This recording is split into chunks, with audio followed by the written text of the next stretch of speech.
Hey everyone, how's it going? I hope that you're all doing good. Before I get started, I just want to say that I am hosting a giveaway to celebrate 100 subscribers. I will be picking the winners at around 8 p.m. on the 15th. And how to enter is to join the Discord server, and as long as you're in there, man, you're eligible to win. I'm trying to make it as easy as possible for you guys. And if you're not already, go ahead and hit that subscribe button if you want to see more daily content. Mission Impossible.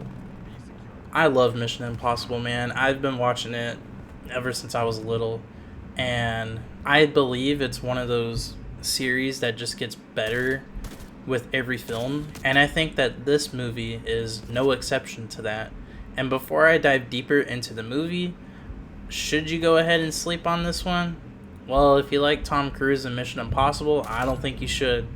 Seeing this on the big screen was a great time. One thing I really liked about this movie was the main villain. Now, there are a couple of villains who all are after one thing. The movie's plot is basically sort of a rat race to try and find a key that unlocks access to the main villain. The true main villain of the film, which is basically a AI that has gone rogue and can manipulate pretty much anything that's connected to the internet. And I mean, it gets to the point where like it manipulates some of the characters' voices on like their comms. It deletes certain people from surveillance. It hires people to do jobs, like, you know, it sends them an email like, oh, you're hired for this, go do this, I'm gonna wire you money. Like, the AI does all that, which I think is a really cool concept for a villain, and I don't think we've kind of seen it like that in a movie like this. Like, yeah, we've seen bad AI like Terminator and 2001, but we've never really seen AI in a movie like this with a more realistic setting per se. But I mean, at the end of the day, we don't really watch Mission Impossible for the plot. We watch it for the action and the stunts. And I have to say, the action and the stunts here were great. Especially when the film gets to Rome, the action just kind of is on this slow dial that moves up and just kind of pauses very briefly every now and then. And I love it. We got a car chase that's really good, and in the final act there's a whole set piece on a moving train, and it honestly felt like the closest thing we will ever get to a Uncharted 2 train sequence in a movie.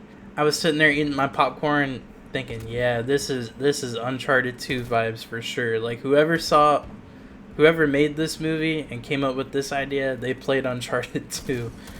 And as for the stunts, there's that whole cliff diving thing, which has been advertised pretty heavily.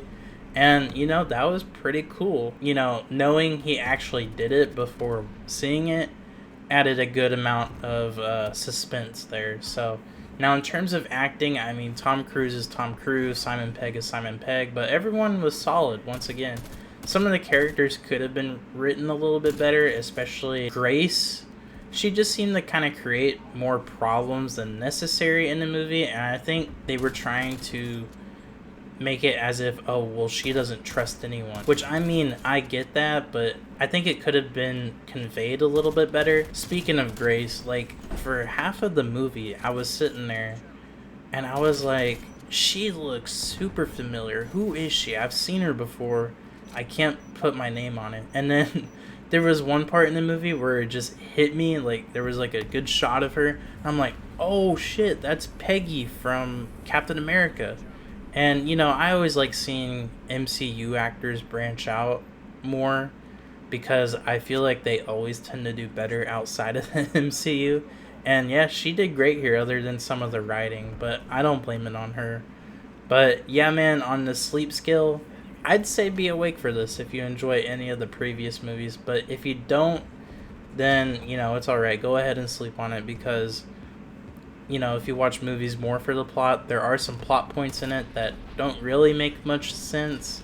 And there's some decisions that some characters make, not any of the main characters really, more of the side characters, that don't really make much sense. Like, there's two American, like, agents going after Ethan, and one of them starts to debate like, oh well, what if he's, you know, doing this for the good and yada yada yada, and then like 5 minutes later, you know, they draw their guns up on him, and it's like, okay, well, why would he even say that if, you know, nothing's gonna come about it? But maybe they're saying it for part two. I'm excited for part two, and yeah.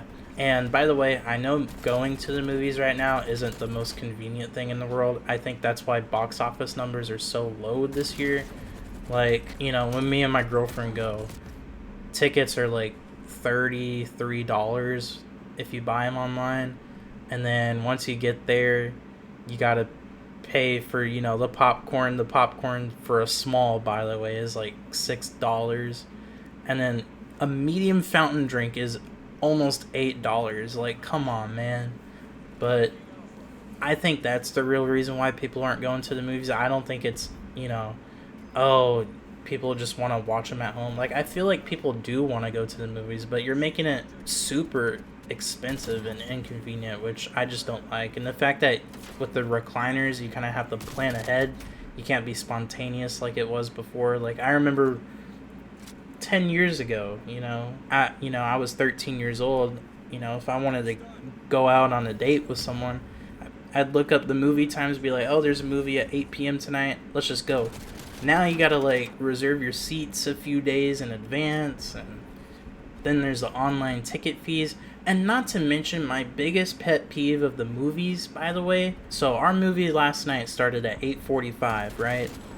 We get there at like 8:30, so about 15 minutes before. We get our popcorn and our drink, go sit down, and then 8:45 rolls around and the movie hasn't started. The previews have started. Like, I get having, like, you know, 15 minutes of previews after you said the start time started, just in case there's people running late. But 30 minutes, man? Our movie didn't start until 9:15. I was sitting there like, come on, bro. And I hate it when movie theaters advertise themselves. Like, back in the day, it used to not be as bad, but now it's like, oh, welcome to Cinemark. Cinemark is the best place to be. I'm already at Cinemark, bro. Stop advertising to me. I already walked through the door. You don't gotta, like, make me suck you off even more, man. But, yeah, it's whatever. Like, there's so much things wrong with the theaters, and I don't think people really discuss that. I think they just put the whole blame on streaming. But, I mean, streaming is better, and that's why people are choosing it. Which is unfortunate, because viewing a movie on a big screen with high quality sound and really comfy chairs, you know, can't be beat. But, I mean, yeah, that's it. That's my whole little rant on movie theaters and why I think they're not making much money. But, yeah, go and see Mission Impossible if you're into action movies. The next movie I'm probably going to see is Oppenheimer. And then, that horror movie, that A24 movie with the hand, and they like summon demons or whatever. I forgot what it's called, but yeah, those are probably the next two I'll see.